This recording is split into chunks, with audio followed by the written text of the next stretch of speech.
మహారాష్ట్ర ఎన్నికల్లో 6 ప్రధాన పార్టీలున్నాయి. 2 కూటములుగా బరిలోకి చావో రేవో అన్నట్టుగా తలపడ్డాయి. పలు నియోజకవర్గాల్లో అయితే తెలుగు మాట్లాడే ప్రజల ఓట్లే కీలకంగా మారడంతో వారిని ప్రభావితం చేసేందుకు తెలంగాణ నుంచి ముఖ్య నేతల్ని బరిలోకి దించిన విషయం మనకు తెలిసిందే. దీంతో రోడ్ షోలు, ర్యాలీలు, బహిరంగ సభలతో మరాఠా ఓటర్లని ఆకట్టుకునే ప్రయత్నం చేశారు హస్తం నేతలు. మహారాష్ట్రలోని పలు నియోజకవర్గాల్లో తెలంగాణ మూలాలున్న ఓటర్లే కీలకం. దీంతో ఏఐసీసీ నేతలు ఈ ఎన్నికల్లో తెలంగాణ కాంగ్రెస్ నాయకులను పూర్తి స్థాయిలో రంగంలోకి దించారు. ఈ ఎన్నికల్లో స్టార్ క్యాంపెయినర్ గా రంగంలోకి దిగిన ముఖ్యమంత్రి రేవంత్ రెడ్డి 3 విడతల్లో మహారాష్ట్రలో పర్యటించారు.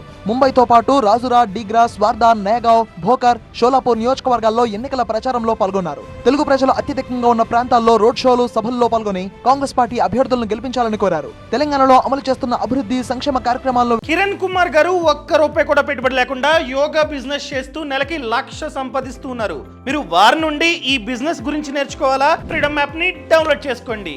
వివరించిన రేవంత్ రెడ్డి తమ కూటమిని గెలిపిస్తే ఆ గ్యారెంటీలు మహారాష్ట్రలో కూడా అమలు చేస్తామని చెప్పారు. మహారాష్ట్ర వికాస్ అఘాడీ అభ్యర్థులకు ఓటు వేస్తే తనకు ఓటు వేసినట్టే అంటూ తెలుగు ఓటర్లను ఆకట్టుకునే ప్రయత్నం చేశారు రేవంత్ రెడ్డి. ముఖ్యమంత్రితో పాటు మంత్రులు సీతక్క, ఉత్తమ్ కుమార్ రెడ్డి, కోమటిరెడ్డి వెంకటరెడ్డి మహారాష్ట్ర ఎన్నికల ప్రచారంలో పాల్గొన్నారు. తెలంగాణలో అమలు చేస్తున్న పథకాలను మహారాష్ట్ర ప్రజలకు వివరించారు. మరాఠీ గడ్డపై దాదాపు 14 లక్షల మంది తెలుగు వాళ్లున్నారని ఒక అంచనా. పైగా మహారాష్ట్రలో సాఫ్ట్వేర్ ఉద్యోగులు, వలస కార్మికులు ఎక్కువ మంది తెలుగువారే ఉన్నారు. పూణే, ముంబై సహా మరికొన్ని పట్టణాల్లో తెలుగువారి సంఖ్య పెద్ద సంఖ్యలో ఉంది. తెలంగాణకు పొరుగు రాష్ట్రం కావడం, గతంలో హైదరాబాద్ లో అంతర్భాగంగా ఉన్న ప్రాంతం కావడం, టాలీవుడ్ కి బాలీవుడ్ కి దగ్గర అనుబంధం ఉండడం, తెలుగు మరాఠీ సంస్కృతుల్లో పోలిక ఉండడం ఇవన్నీ మహారాష్ట్ర ఎన్నికల్లో తెలుగు ప్రభావాన్ని పెంచే అంశాలే. అందుకే అక్కడి తెలుగు ఓటు బ్యాంకుల్ని కొల్లగొట్టడానికి మరాఠీ పార్టీలు పోటీ పడ్డాయి. తెలుగు పొలిటికల్ ఐకాన్లకు ప్రత్యేకంగా షెడ్యూల్ ఇచ్చి మరీ ప్రచారాలు చేయించాయి.